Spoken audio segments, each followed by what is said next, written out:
Create new column and put conditional value pandas Dataframe. I have Dataframe.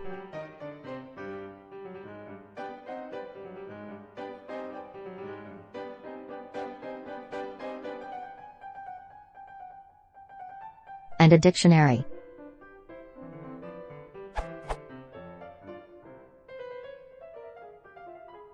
I need to add another column and fill it with values from this dictionary of df cluster, == key.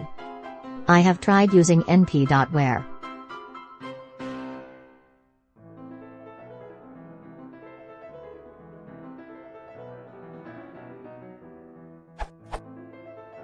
Crashes saying either both or neither of x and y should be given. My ultimate goal is to count true positive, true negatives, fp and fn, based on cluster and class label. This is the step towards.